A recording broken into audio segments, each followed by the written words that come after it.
High was welcome to my channel. ఈ వీడియోలో main గా మాట్లాడబోయే విషయం ఏంటంటే పవన్ కళ్యాణ్ గారిని మొన్న ఏదైతే సనాతన ధర్మం గురించి లడ్డూ టాపిక్ గురించి కొంచెం తీవ్రమైన వ్యాఖ్యలు అయితే చేయడం అయితే జరిగింది.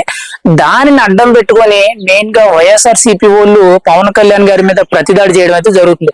యాక్చువల్లీ వైఎస్ఆర్ సిపి వాళ్ళకి ఎంతసేపు ఎక్కడెవరు దొరుకుతారా, ఎక్కడి ఇరకటంలో ఎవరిని పెడదాం అనేటట్టు అయితే రాజకీయం చేయడం అయితే అది ఎప్పుడు మనం చూసేది. కానీ కొత్తగా సిపిఎం సిపిఐ నాయకులు కూడా ఈ మధ్యన ఏంటో కుక్కల్లాగా వీళ్ళు కూడా రెచ్చిపోతున్నారు. యాక్చువల్లీ వీళ్ళకి సిగ్గు శరం ఉంటే గత 5 ఏళ్లు కూడా నోరు విప్పని నాయకులు ఈ రోజు పవన్ కళ్యాణ్ గారిని విమర్శిస్తున్నారు. ఇందులో మెయిన్ గా చూసుకుంటే సిపిఐ ఎవరైతే ఉన్నారో సిపిఐ రాష్ట్ర కార్యదర్శి కింద ఉన్న రామకృష్ణ గారు అయితే పవన్ కళ్యాణ్ గారి మీద అయితే తీవ్రమైన విమర్శలు చేస్తున్నారు. అందులో మెయిన్ గా చూసుకుంటే పవన్ కళ్యాణ్ గారు లడ్డూ విషయానికి మీకు సంబంధం ఏంటి, నీ భార్య క్రిస్టియన్ అని చెప్పి నువ్వు తిరుమల ఎందుకు వెళ్తున్నావు అని చెప్పి ఈయన తిరిగి విమర్శిస్తున్నారు. ఆయన భార్య అని చెప్పారు, ఆయన అన్ని మతాలను గౌరవిస్తానని ఆయనే చెప్పాడు. పైగా ఆయన భార్య కూడా ఈరోజు ఈ హిందువులకు సంబంధించిన పూజలు పునస్కారాలు చేస్తుంది. కానీ వాళ్ళు ఎక్కడ కూడా ఏదైతే హిందువులకు సంబంధించిన కార్యక్రమాలు ఏవైతే ఉన్నాయో అవి ఎప్పుడు కూడా తప్పుపట్టలేదు, ఎప్పుడు విమర్శలేదు. అలా అని చెప్పి క్రిస్టియన్కి సంబంధించిన మతాలు కూడా తప్పుపట్టలేదు, కించపరచలేదు. అయితే అక్కడ చూసుకుంటే సిపిఐ రామకృష్ణ గారు అయితే పవన్ కళ్యాణ్ గారిని మీకేంటి పని, లడ్డూ విషయం పెట్టుకొని ఇలా మత రాజకీయాలు ఎందుకు చేస్తారని చెప్పి పవన్ కళ్యాణ్ మీద విమర్శలు చేస్తున్నారు. మరి నేను ఓపెన్ గా అడుగుతున్నాను, గత 5 ఏళ్లు జగన్మోహన్ రెడ్డి అన్ని దారుణాలు చేసినప్పుడు మరి మీ సిపిఎం సిపిఐ నాయకులు ఏమైపోయారు? 4 చచ్చిపోయిందా, లేకపోతే జగన్మోహన్ రెడ్డికి అమ్ముడుపోయారా, లేదనంటే జగన్మోహన్ రెడ్డి చూసి ఇది పోసుకున్నారా? అంటే మీకు నచ్చినప్పుడు రాజకీయం చేస్తారు. గత 5 ఏళ్లు కూడా సిపిఎం నాయకులు ఉన్నారా చచ్చారా కూడా తెలియదు. సిపిఎం సిపిఐ నాయకులు ఎవరైతే కమ్యూనిస్టులు అని చెప్పుకుంటాం, మేము పెద్ద పెద్ద ర్యాలీలు చేసేస్తాం, మేము కమ్యూనిస్ట్ భావజాలం కలిగిన వాళ్ళం, మేము అన్ని చేస్తాం ఇన్ని చేస్తాం అన్నారు కదా. నాకు తెలిసిన కానీ చెప్తున్నాను, అసలు మీ కమ్యూనిస్టులు ఉండి ఏం ప్రయోజనం నాకు అర్థం అవ్వట్లే. ఎంతసేపు అంటే మీకు నచ్చితే ఒక రకంగా, నచ్చకపోతే ఒక రకంగా. ఇప్పుడు పవన్ కళ్యాణ్ గతంలో మీతో పొత్తు పెట్టుకున్నాడు, అప్పుడు మీకు పవన్ కళ్యాణ్ గొప్పడు అనిపించాడు. ఇప్పుడు ఏదైతే పొత్తు లేదో ఇప్పుడు మీకు గొప్పడు కాదంటారు. కానీ మీరు నిజాయితీ వైపు నిలబడుతున్నారో, లేకపోతే మీకు అసలు రాజకీయం వచ్చారోదో, లేకపోతే మీ స్వార్థ ప్రయోజనాల కోసం ఎవడో ఇచ్చే డబ్బులతో మీ పార్టీని నడిపించుకుని, మీ కమ్యూనిస్ట్ పార్టీలు నడిపించుకుంటూ మీరు ఇలాగ తిరగబడుతున్నారనేది నాకు అర్థం కావట్లేదు. కానీ పవన్ కళ్యాణ్ గారిని విమర్శించే అంత మీరు అంత గొప్ప పరులు అయితే నాకైతే తెలియట్లేదు. మరి గత 5 ఏళ్లు కూడా జగన్మోహన్ రెడ్డి ఓపెన్ గా చూసుకుంటే హిందూ దేవాలయాల మీద ఎన్ని దాడులు జరిగినాయి, హిందూ దేవుళ్ళ మీద ఎన్ని విగ్రహాలు తగలబెట్టేశారు, ఎన్ని రథాలు తగలబెట్టేశారు, ఎన్ని విగ్రహాలు ఎరగొట్టేశారు, ఎన్ని ఆస్తులను కొల్లగొట్టేశారు. ఒక్క రోజైనా కనీసం మీరు రోడ్డు మీదకి వచ్చి ధర్నా చేశారా? ఒక్క రోజైనా సరే జగన్మోహన్ రెడ్డిని విమర్శించారా? లేదు. ఎందుకంటే మీకు భయం. జగన్మోహన్ రెడ్డిని చూస్తే మీకు ఆల్మోస్ట్ ఇది, ఎందుకంటే ఆడు ఎక్కడ చంపేస్తాడో, ఎక్కడ మిమ్మల్ని లేపేస్తాడని మీకు అదో భయం. అంతే తప్పితే మీరు రాజకీయానికి పుట్టింది వేరు, కమ్యూనిస్ట్ అనే పేర్లు పెట్టుకొని మీరు పవన్ కళ్యాణ్ విమర్శిస్తున్నారు. ఈ రోజు పవన్ కళ్యాణ్, ఒకప్పుడు పవన్ కళ్యాణ్ కమ్యూనిస్ట్ భావజాలం కలిగినోడు. కానీ ఏంటంటే కమ్యూనిస్ట్ భావజాలం ఉండి ఇటు సనాతన ధర్మాన్ని పాటించుకోకూడదని చెప్పి, ఇటు సనాతన ధర్మంలోకి మారకూడదని చెప్పి ఎక్కడ రూల్స్ ఏం లేవే. అలా అని చెప్పి ఇటు కమ్యూనిస్టులు ఆయన కించపరిచినట్టు కానీ, ఇటు సనాతన ధర్మాన్ని కించపరిచినట్టు కానీ, లేకపోతే ఇది ఎక్కువ ఇది తక్కువ అనేటట్టు ఆయన ఎక్కడ మాట్లాడలేదు కదా. గతంలో ఆయన కమ్యూనిస్ట్ భావజాలం ఉండేది, అప్పుడు ఉడుకురత్తం కాబట్టి, రాజకీయాలు ఉడుకురత్తం కాబట్టి అలా అనిపించింది. అది కంటిన్యూగా ప్రజలకు మంచి చేయాలంటే అది కొన్ని సందర్భాల్లో పనికిరాదని ఆయనకే అర్థమైంది. కొంత సైడ్ ఇటు సనాతన ధర్మం వైపు అన్ని విధాలుగా ఆయన అందరికీ అందుబాటులో ఉండేటట్టు పరిస్థితులకు అనుగుణంగా ఆయన మారుతున్నారు. లేకపోతే ఆయన వ్యక్తిగత ప్రయోజనాలకు ఏం కాదు కదా. ఇప్పుడు మీరు విమర్శలు చేస్తున్నారు, మీరు చేసే విమర్శలో ఆయన ఎక్కడైనా ఒక రూపాయి తిన్నాడు పోయినా ఎవరైనా కనీసం పలానా ఓడొచ్చి పవన్ కళ్యాణ్ నా దగ్గర ఎంత తినేసాడు, లేకపోతే పవన్ కళ్యాణ్ ఆస్తులు దోసేసాడు, పవన్ కళ్యాణ్ ఇలాగ ప్రభుత్వ ఆస్తులు దోసేసాడు అని ఎక్కడైనా ఒక విమర్శ వచ్చిందా? లేదు. నువ్వు అలాంటి విమర్శలు ఆయన మీద వచ్చినప్పుడు మీరు వచ్చి మాట్లాడితే అది కరెక్ట్. అంతేగాని పవన్ కళ్యాణ్ ఈ రోజు సనాతన ధర్మం గురించి మాట్లాడితే, హిందూ దేవాలయాల గురించి, మెయిన్ గా తిరుపతి లడ్డూలో కల్తీ ఏదైతే జరిగిందో దాని గురించి మాట్లాడితే మీ సిపిఎం సిపిఐ కార్యకర్తలకు ఏంటి పని నాకు అర్థం కాదు. గత 5 ఏళ్లు కూడా మీరు కొత్త మూసుకొని అసలు ఉన్నారో లేదో కూడా మీకు తెలియదు. ఈ రోజు పవన్ కళ్యాణ్ గారిని మీరు విమర్శిస్తున్నారు. గత 5 ఏళ్లు మరి జగన్మోహన్ రెడ్డిని ఎందుకు విమర్శించలేదు? మీరు ఆ రోజు విమర్శించుంటే ఈ రోజు మీరు పవన్ కళ్యాణ్ విమర్శించరా? ఇప్పుడు ఎవరైతే ఉన్నారో కూటమి అభ్యర్థులు కార్యకర్తలు ఎవరైతే ఉన్నారో, ఇటు జనసేన వాళ్ళు కానీ, అటు బీజేపీ వాళ్ళు కానీ, లేకపోతే ఇటు టీడీపీ వాళ్ళు కానీ ఎవరైనా కానీ మిమ్మల్ని సమర్థిస్తారు. అంటే మీకు నచ్చినప్పుడు ఒక రాజకీయం, మీకు నచ్చినప్పుడు ఒక రాజకీయం. 70 ఏళ్ల నుంచి నేను వెంటనే ఉన్నాను కమ్యూనిస్టులు అన్నాను. అసలు మీ కమ్యూనిస్టులు ఉండి దేశానికి ఏం ఉపయోగం నాకేం అర్థం కాల.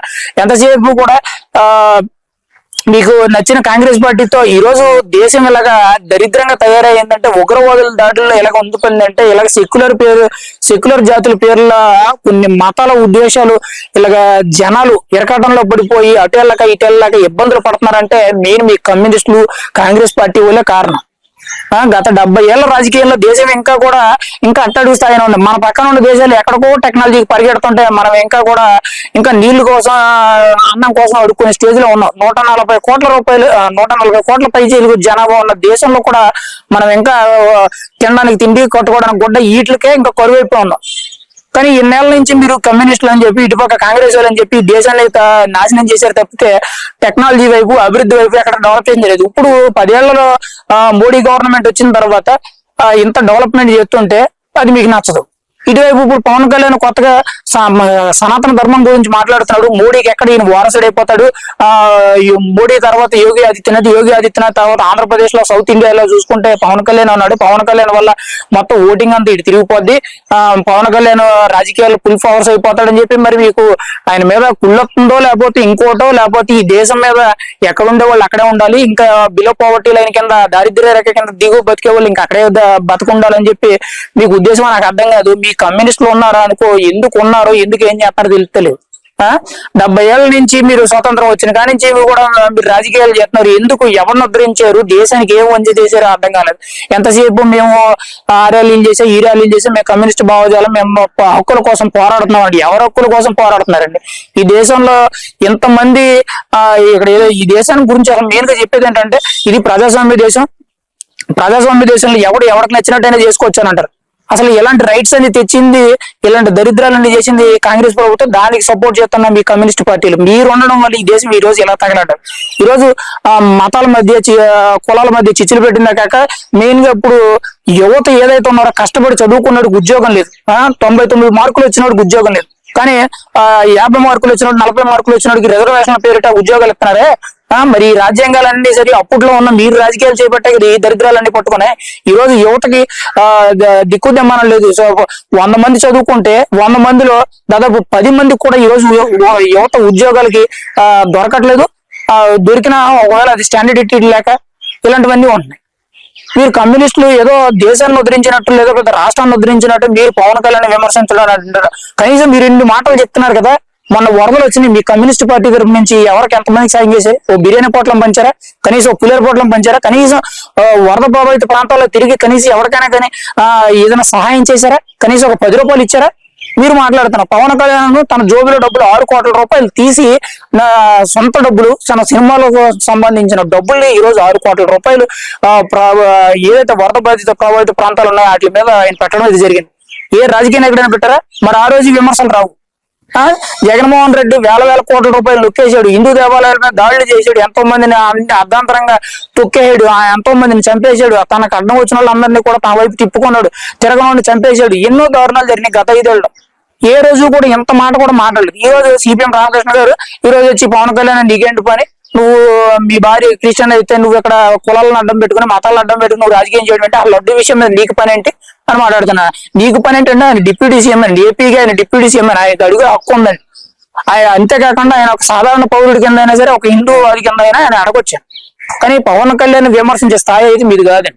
అది మీరు ముందు ఆయన ఏదైనా విమర్శించాలనుకుంటే ముందు మీరేం చేశారు, మీరు ఎవరికి ఎంత సహాయం చేశారు, లేకపోతే మీ వల్ల ఎవరికి ఎంత ఒరిగింది అనేది ముందు మీరు చెప్పండి, మీరు నిరూపించుకొని తర్వాత పవన్ కళ్యాణ్ విమర్శించండి. అంతేగాని ఓటుకు వచ్చిందని అనేటట్టు దొరికిందే ఛాన్స్ అనేటట్టు లేదా జగన్మోహన్ రెడ్డి బిస్కెట్లకు మీరు అమ్ముడుపోయి లేదో చెప్పారని చెప్పి మీరు ఇక్కడ మాట్లాడమాకండి. అదేనండి ఇంకోసారి రిపీట్ అయితే మాత్రం జన సైనికులు అనే వాళ్ళు ఎవరు ఉన్నారో తెలుసు కదండి. పవన్ కళ్యాణ్ స్ట్రెంత్ ఏంటనేది అప్పుడు చూపిస్తారండి. ఇప్పుడు యాక్చువల్లీ పవన్ కళ్యాణ్ గెలిచాడు, ఆయన ఒక హోదాలో ఉన్నాడు కాబట్టి ఎవరి పనులు చేసుకుంటారండి. కానీ వన్స్ ఒక్కసారి పవన్ కళ్యాణ్ కానీ ఏదైనా జరిగింది అని అంటే మాత్రం రాష్ట్రం ఎలా ఉంటది అనేది ఒక చరిత్ర సృష్టిస్తుంది.